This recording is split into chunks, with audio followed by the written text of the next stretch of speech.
Bienvenidos a Andier Aduanas, vuestro canal de comercio internacional.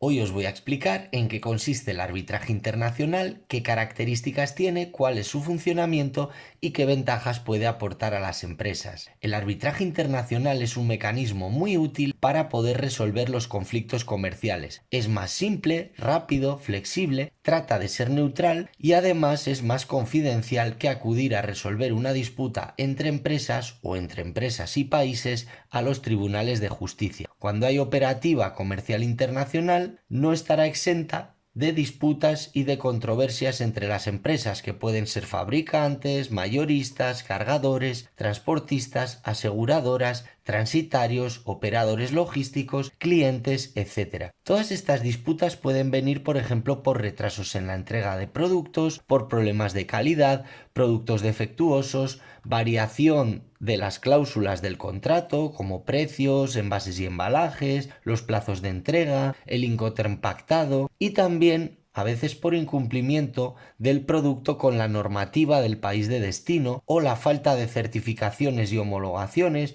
o incumplimientos en los plazos de pago y cobro. Cuando una empresa ha agotado todas las posibilidades de negociación para poder solucionar un problema o disputa comercial con un cliente o un proveedor, a donde podemos recurrir sería al arbitraje internacional, que va a ser una vía extrajudicial para poder resolver todas estas controversias. Su funcionamiento es muy sencillo y además ofrece muchas ventajas en comparación con los tribunales de justicia, como os voy a explicar ahora. Ligado a la internacionalización y a la firma de contratos entre empresas, clientes, proveedores y socios de otros países, nuestra empresa puede verse afectada por conflictos o controversias con alguno de ellos. De hecho, a medida que intensificamos nuestras conexiones con otros mercados, también inevitablemente van a aumentar los litigios, lógicamente con empresas de distintos países, y esto supone que entran en juego varias jurisdicciones. Entonces, las disputas comerciales o contractuales son las más habituales, por delante de lo que serían los problemas de propiedad intelectual, competencia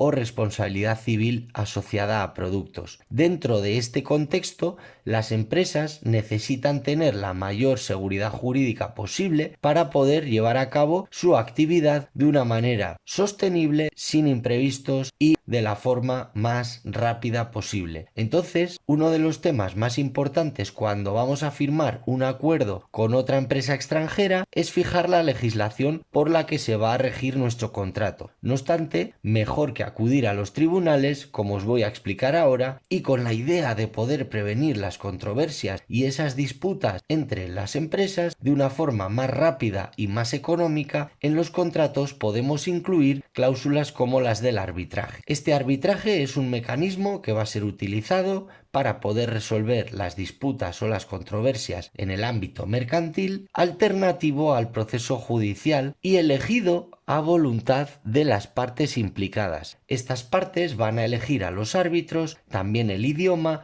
el lugar y la ley. Y luego será el árbitro, o pueden ser varios, el encargado de buscar la solución a nuestro conflicto, actuando como mediador y buscando una solución que pueda ser adecuada y rápida. Este arbitraje internacional está regulado por convenios y tratados internacionales, tanto bilaterales como multilaterales. Hay muchos organismos que llevan a cabo estos procesos arbitrales, como la Comisión de las Naciones Unidas para el Derecho Mercantil Internacional, como la Comisión Iberoamericana de Arbitraje Internacional, como la Cámara de Comercio Internacional, el Centro Internacional de Arreglo de Diferencias relativas a las inversiones y también la London Court of International Arbitration, que sería la LCIA. Entonces, para que el arbitraje funcione, se necesitan credibilidad, confianza de las partes en el árbitro y también la transparencia y un comportamiento ético por parte de estas empresas que están inmersas en el arbitraje. Bien, normalmente el proceso arbitral va a iniciarse cuando no ha prosperado la negociación previa entre las partes. El proceso arbitral de la Cámara de Comercio Internacional, que al final es el que se utiliza a grosso modo por el resto de organismos del arbitraje internacional, tiene varias fases. Se inicia con la presentación de una demanda de inicio del proceso arbitral y con la notificación a la parte demandada. Y así damos lugar a la contestación de la demanda de una manera argumentada. Después se realiza la designación de los árbitros y se comunica su nombramiento. En estas fases intervienen, además de las partes interesadas, la Secretaría General de la Corte Arbitral, la Corte Arbitral y el Tribunal Arbitral, o sea, los árbitros. El papel de la Corte Arbitral va a consistir en nombrar un tribunal y en supervisar el proceso arbitral. También van a calcular o van a estimar la provisión de los gastos del arbitraje en una cantidad que sea suficiente para poder cubrir los honorarios de los árbitros y también los gastos administrativos de la Cámara de Comercio Internacional. Por otro lado, el Tribunal Arbitral se encargará de resolver las controversias, mientras que la Secretaría General de la Corte Arbitral va a recibir los escritos y notificar a las partes las decisiones del tribunal, una vez que sean aprobadas por la Corte. Después de haber sido pagada la provisión de los gastos, el secretario general va a entregar el expediente al Tribunal Arbitral. Cuando el Tribunal Arbitral recibe el expediente y una vez oídas o escuchadas a las partes, ya tiene lugar la instrucción del proceso a través del acta de emisión, que es un documento en el que se concreta su cometido y que deberá remitir firmado por las partes a la Corte Arbitral en el plazo de 2 meses. Además, comunicará a la Corte el calendario provisional que se pretende seguir. Cuando la Corte Arbitral recibe el acta de emisión, ya aprobará la decisión tomada por los árbitros.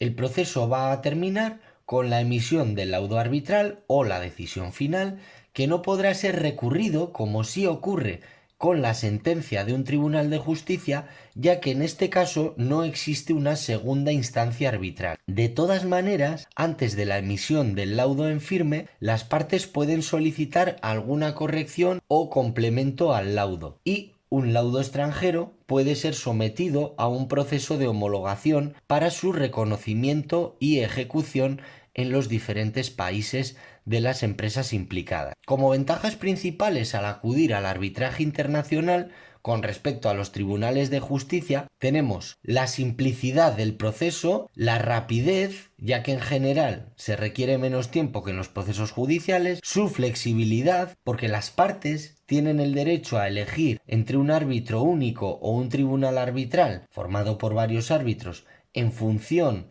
de la complejidad de la controversia, y además estos árbitros van a tener más libertad al aplicar las normas jurídicas que los jueces. Por otro lado, la neutralidad, ya que el tribunal arbitral está desvinculado de los órganos judiciales de los países. Además, hay una gran calidad técnica, ya que podemos nombrar árbitros especialistas en la materia que fuera objeto de la disputa, por ejemplo en la construcción, de seguros, de energía, etc. La confidencialidad, ya que las partes pueden optar por una total confidencialidad de todo el proceso arbitral frente al principio general de publicidad que tienen los procesos judiciales. Y por último, el coste puede ser predecible y es conocido desde el inicio del proceso, lo que no ocurre en un proceso judicial. De todas maneras, a pesar de estas ventajas, la realidad y la práctica empresarial nos dicen que a veces hay limitaciones para poder designar árbitros por temas de incompatibilidad, y a veces también hay algún problemilla para poder ejecutar el laudo en algunos países. Aún así, el arbitraje internacional es lo primero que se intenta utilizar cuando las empresas no llegan a un acuerdo entre ellas, como el mejor mecanismo posible de resolución de controversias por la vía extrajudicial. Esto ha sido todo por hoy. Recuerda que puedes comentar los vídeos, hacer like, compartirlos, suscribirte al canal. Gracias como siempre por estar ahí y nos vemos en el próximo vídeo.